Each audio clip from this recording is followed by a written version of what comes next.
வேற level extra episode வந்திருக்குன்னே சொல்லலாம். Miss பண்ணாமல் ஃபுல்லுடையும் கேளுங்க. என்ன காரணம் தெரியல, விஷயம் சுத்தமாக போக மாட்டேங்குது. பார்க்குறலாம் லைக் பண்ணிட்டு பார்த்தீங்கன்னா கொஞ்சம் பெருசாக வந்து ஓட்டிகிட்டா இருக்கும். ப்ளீஸ் சப்போர்ட் பண்ணுங்கள் ஃப்ரெண்ட்ஸ். ரியா மாட்டுக்கும் ஒளிஞ்சு நின்றுக்கிட்டு இருக்காங்க. அச்சோச்சோ, இவன் ரொம்ப மோசமானவனாச்சே, இன்னமும் நான் அவன் கண்ணில் வந்து படலை, அது வரைக்கும் சந்தோஷம்னு சொல்லிட்டு ரியா ஜன்னல் ஓரமாக நின்று வேடிக்கை பார்த்துக்கிட்டு இருக்காங்க. எப்படியோ நம்ம அண்ணனுக்கும் ரேவதிக்கும் நடக்க வேண்டியதெல்லாம் நல்ல விதமாக நடந்துக்கிட்டு இருக்கு அப்படின்னு சொல்லும்போது அங்கே உல்ட்டாவாக நடந்துருச்சுல, இதை பார்க்குறாங்க. சே, எதுவுமே நம்ம நினச்சது நடக்கவே மாட்டேங்குது, அவனுக்கு சாதகமாகவே ஆகிட்டுருக்கேன்னு ரியா வந்து யோசிச்சுட்டு இருக்கிறப்ப, என்ன தம்பி இங்கேயே நிற்கிறீங்க, உள்ளே வாங்க, அதனால தான் வந்த வேலை முடிஞ்சிச்சுல, உள்ளே வாங்கன்னு சொல்லி அவங்கள அன்பா பாசமாக வந்து அழைக்கும்போது ஈஸ்வரி அம்மா வந்து, அவர் மிகப்பெரிய ஆள், அவரை பற்றி நானும் கேள்விப்பட்டிருக்கேன், அவருக்கு ஏகப்பட்ட வேலையெல்லாம் இருக்கும், நீங்கள் போங்கப்பா அப்படின்னு ஈஸ்வரி வந்து டேரெக்டாக வந்து வீட்டை விட்டு வெளியே போகணும் ரேவதி முன்னாடி சொல்ல முடியாதுங்கிறனால இன்டேரக்டாக வந்து சொல்கிறாங்க. உடனே எனக்கு இன்றைக்கி வேலையெல்லாம் இல்லை, இன்றைக்கி லீவு தான், ஒரு பிரச்சனையும் இல்லைன்னு சொல்லும்போது, ஆமாம் சும்மா நேருமா, வந்தவங்களை யாராவது வெளியில் போகணுன்னு சொல்லுவாங்களா? அச்சச்சோ, ரேவதி வந்து கண்டுபிடிச்சிட்டாலே. இல்லை ரேவதி, நான் அப்படி சொல்லலை, அவருக்கு நேரம் இருந்தால் உள்ளே வர சொல்ல, எந்த பிரச்சனையும் இல்லை, அவர் ரொம்ப பெரிய பிஸ்னஸ் மேன் இல்லை, அதுக்காக தான் சொன்னேங்கிற மாதிரி தசை மாதிரி பேசுகிறாங்க அந்த இடத்துல நம்ம ஈஸ்வரியம்மா. எனக்கு எந்த பிரச்சனையும் இல்லை, நீங்கள் வாங்க, கூச்சப்படாதீங்க, இது நம்ம வீடு தான் அப்படின்னு ரேவதி வந்து அழைச்சிட்டு வந்து உள்ளே வந்து போகிறாங்க. நக்கெல்லாம் வந்து சிரிக்கிறாங்க அந்த இடத்துல. நீங்கள் உள்ளே போங்க ரேவதி, நான் வந்துடுறேன். பார்த்தீங்களா, நீங்கள் அப்பயும் சரி இப்பயும் சரி என்ன அனுப்பணும்னு நினச்சா முடியவே மாட்டேங்குது. அச்சச்சோ அச்சச்சோ, சரி என் பொண்டாட்டி வேற என்னை கூப்பிட்ருக்கா, நான் உள்ளே போகிறேன் அப்படின்னு சொல்லிட்டு அன்பா பசமாக ஹாலில் வந்து நின்றுட்டு இருக்காங்க. அப்போன்னு பார்த்து, ஆண்டி என்ன ஆண்டி இங்கே நடக்குது, அவன் இங்கே நிற்கலாம், சும்மா தானே நின்றுக்கிட்டு இருக்கான், விடு, ஏதாவது பேசுனா ரேவதின்னு ஏதாவது ஒன்று சொல்கிறீங்க, எனக்கு ஒன்றுமே புரியல ஆண்டி, நீ எதுக்கு இங்கே நின்றுக்கிட்டு இருக்க, அவனை பார்த்தாலே எனக்கு கொஞ்சம் கவலையாக இருக்குது, உங்களாலேயே சமாளிக்க முடியல, நான் அவன் கண்ணில் படாமல் இருக்கிறது தான் நல்லது. சரி, அதுவும் நல்லது தான், நீ இங்கேயே இரு, என்னை பற்றி தெரிஞ்சிச்சுன்னா அப்புறம் அதை ஒரு சாக்காக வச்சு எங்கள் அண்ணனுக்கு ஏதாவது ஒன்று தடை பண்ணிட்டானா என்ன பண்ணுறதுங்கிற மாதிரி யோசிச்சுட்ருக்காங்க. அப்போன்னு பார்த்து, சரி நம்ம மாட்டுக்கு போவோம்னு சொல்லிட்டு லாக்கரில் ரேவதிக்காக ஏகப்பட்ட விஷயம்லாம் வாங்கியிருக்காங்க போல இருக்குது, பேங்கிள்லாம் எல்லாம் அதை வந்து எடுத்துகிட்டு வந்து போகிறாங்க, வளையல்லேருந்து எல்லாத்தையும். ரேவதி, இங்கே வாமா, பக்கத்தில் வந்து உட்காரு, எப்போ பார்த்தாலும் கார்த்தி பக்கத்துலேயே வந்து உட்காந்துக்கிட்டு இருக்காளே, சுத்தமாக வந்து பிடிக்க மாட்டேங்குதே, இன்னமும் இவளுக்கு பழசெல்லாம் வந்து தெரிஞ்சிச்சுன்னா என்ன பண்ணுறது, பழைய ரேவதியாக இருந்திருந்தா இவகிட்ட என்னால் பேசி சாதிக்க முடியுமா, இப்போ ஏதோ ஒன்று எனக்கு தகுந்தாப்ப நடக்குது, ஆனால் அதுவும் முழுசாக வந்து நடக்க மாட்டேங்குதே அப்படின்னு ஈஸ்வரி அம்மா வந்து யோசிச்சுட்ருக்காங்க. ரேவதி இங்கே வாமா, ரேவதி அங்கே உட்காந்துருந்தா என்ன தப்பு, அவங்க ரெண்டு பேரும் பேசுகிறது எவ்வளோ சூப்பராக இருக்குது, மனசுக்கு ரொம்ப வந்து லைட்டாக இருக்குது, இப்போ தான் பண்ணுற பாவம்லாம் கொஞ்சம் கொஞ்சமாக போகுதுன்னு நான் நம்புகிறேன்னு ராஜராஜன் வந்து சொல்லிகிட்டு இருக்காங்க. சும்மா இருக்கீங்களா அப்படின்னு சொல்லும்போது, என்னப்பா என்ன பாவம், அது உனக்கு இப்போ புரியாது, அப்புறமேட்டு புரியும், என்னமோ ஒரு விஷயம் பெருசாக இருக்குதுன்னு நினைக்கிறேன், ஆனால் என்கிட்ட எதுவும் சொல்ல மாட்டேங்கிறீங்க அப்படின்னு சொல்லிட்டு ரேவதி மாட்டுக்கும் அம்மா கூப்பிட்றாங்கன்னு சொல்லிட்டு பக்கத்தில் வந்து உட்காடுறாங்க. என்னாச்சு ரேவதி, பழசெல்லாம் இனிமேட்டு உனக்கு தேவையே இல்லை, புதுசு புதுசாக எல்லாமே மாறிக்கிட்டு இருக்கிறப்ப பழசை நம்ம ஞாபகம் வச்சுக்கணுன்னு அவசியம் இல்லை, தேவையில்லைன்னு தேவையில்லாமல் பேசுகிறாங்க அந்த இடத்துல. கரெக்டு தான் நீங்கள் சொல்கிறது, காலப்போக்கில் எல்லாத்தையும் வந்து மாற்றிக்க வேண்டிதான், நம்மளை சுற்றி இருக்கிற எல்லாரையும் மாற்ற முடியாது, ஏன் உங்கள் அம்மா கூட தான் பழசு, அதுக்குன்னு நீங்கள் மாற்றவா முடியும் அப்படின்னு அந்த இடத்துல ஈஸ்வரிக்கு செம்மையாக வந்து ஒரு அடி கொடுக்குறாங்க நம்ம கார்த்தி. உடனே செம்மையாக கை தட்டுறாரு, அதானே எல்லாத்தையுமா மாற்ற முடியும், அப்படியெல்லாம் மாற்ற முடியாது அப்படின்னு ராஜராஜனும் கை கொடுத்து பேசுகிறாரு நம்ம கார்த்திக்கிட்ட.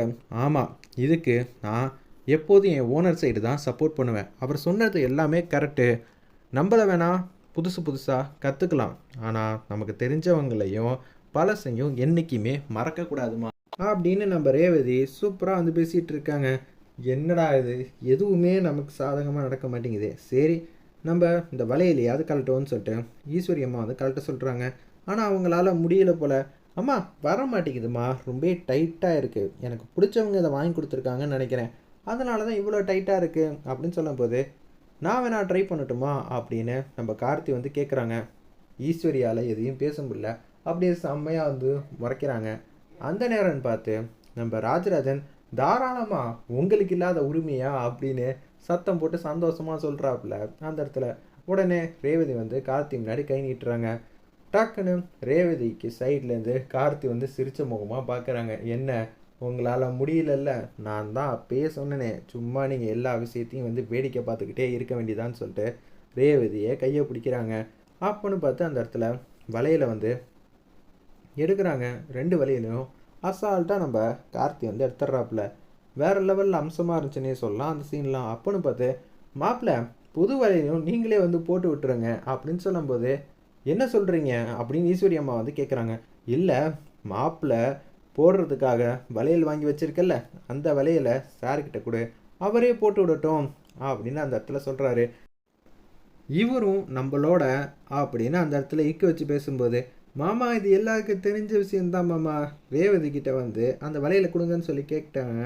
உடனே மயில் வந்து வாங்கிட்டு வந்து ரேவதி கிட்ட கொடுத்த உடனே அப்படியே இந்தாங்க சார் நீங்களே போட்டு விடுங்கன்னு சொல்லி அந்த இடத்துல நம்ம மருது முன்னாடியே ரேவதிக்கு வந்து வளையல் வந்து போட்டு விடுறாங்க நம்ம கார்த்தி. ரொம்ப சூப்பராக இருந்துச்சுன்னே சொல்லலாம் அந்த சீன்லாம். இதை வந்து பார்க்குறாங்க ஈஸ்வரி அம்மா. என்ன ஈஸ்வரி மனசுக்குள்ள இப்போ தான் குழு குழுன்னு இருக்கோ, எங்களுக்கு அப்படி தான் தெரியுது. பார்ப்போம் என்ன நடக்க போகுதுன்னு. கடவுள் வேற ஒரு திட்டம் போட்டு வச்சிருக்காரு போல இருக்கே. அப்பப்பா இது எல்லாம் வந்து சூப்பராக இருக்குது, ஃபோட்டோ எடுங்க மாப்பிள்ள அப்படின்னு சொல்லிட்டு ஃபோட்டோ ஷூட் மாதிரி மயில் வாகனம் வளைச்சுன்னு ஃபோட்டோ வந்து எடுக்கிறாங்க. அந்த இடத்துல இதெல்லாம் ஒரு ஞாபகார்த்தமாக இருக்கட்டும் அப்படின்னு சொல்லும்போது, ரேவதி எல்லாம் உனக்காக தான், நீ இந்த ஃபோட்டோவை பார்க்கும்போதாவது உன் மனசு வந்து மாறட்டுமா அப்படின்னு மயில் வாகனம் வந்து யோசிச்சுட்டு சூப்பராக வந்து ஃபோட்டோ எடுத்து வைக்கிறாங்க. அந்த இடத்துல இது எல்லாத்தையும் ரியா வந்து பார்த்துட்டு இருக்காங்க. அச்சச்சோ என்னடா இது, இங்கே யார் வந்து மாப்பிள்ளைன்னு தெரியவே மாட்டேங்குதே, முதல்ல இவன் இங்கேருந்து போகணும், அதுக்கேற்ற மாதிரி ஏதாவது ஒன்று பண்ண சொல்லுவோன்னு சொல்லிட்டு ரியா ஈஸ்வரி அம்மாவுக்கு வந்து ஃபோன் அடிக்கிறாங்க. அத்தை என்னத்த நடக்குது, எனக்கால முடியல அத்தை, பார்க்க முடியல, எங்கள் அண்ணன் எல்லாத்துக்கும் பேசாமல் இருக்காங்கிற ஒரே காரணத்துக்காக நீங்கள் இப்படி பண்ணிக்கிட்டு இருக்கீங்க.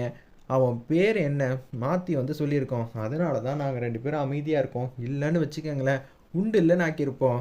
அப்படியா சரி, வெளியில் வந்து தான் பாரு, என்னால் தான் எதுவும் பண்ண முடியல, சும்மானு இரு, முடிஞ்சா நீ ஏதாவது பண்ணி காட்டுன்னு சொல்லிட்டு ஃபோனை வச்சிடுறாங்க. நான் பேச்சுவார்த்தையில் தானே இப்படியெல்லாம் சொல்ல முடியும் உங்களை, நான் இதெல்லாம் அவன்கிட்ட சொல்ல முடியுமா என்ன, அப்புறம் என்னை தூக்கி ஏதாவது உள்ளே வச்சிட மாட்டானா அப்படின்னு சொல்லிட்டு ரியா மட்டும் காமெடியாக வந்து மனசில் வந்து நினச்சிட்டு இருக்காங்க. சரி அடுத்தது என்ன, வேறு எதுவும் இருக்காமா அப்படின்னு சொல்லும்போது, அதெல்லாம் ஒன்றும் வேணாம், பேசாமல் வந்து உட்காருங்க, எதுவாக இருந்தாலும் அப்புறம் வந்து பேசிக்கலாம் அப்படின்னு சொல்லும்போது, ஈஸ்வரி அம்மா மாட்டுக்கும் கோச்சிக்கிட்டு அங்கேருந்து வேக வேகமாக வந்து போகிறாங்க. என்னடா அது சத்திய சோதனையாக இருக்கே, நம்ம ஏதாவது பண்ணி ஸ்டொக்கு வைக்கலான்னு பார்த்தா இவர் பந்தை எல்லாத்தையும் கிரவுண்டை விட்டு துரத்தி அடிக்கிறாங்க. நானும் எந்த பால் போட்டாலும் அவர் தூக்கி வெளியவே அடிச்சுக்கிட்டு இருக்காப்லையே, என்ன இவன் அவுட் ஆகிட்டு வெளியே போக மாட்டேங்கிறானே அப்படின்னு அந்த இடத்துல நம்ம ஈஸ்வரி அம்மா காமெடியாக வந்து நினச்சிக்கிட்டு இருக்காங்க. வெயிட் பண்ணி பார்ப்போம், சூப்பராக இருந்துச்சுன்னே சொல்லலாம்.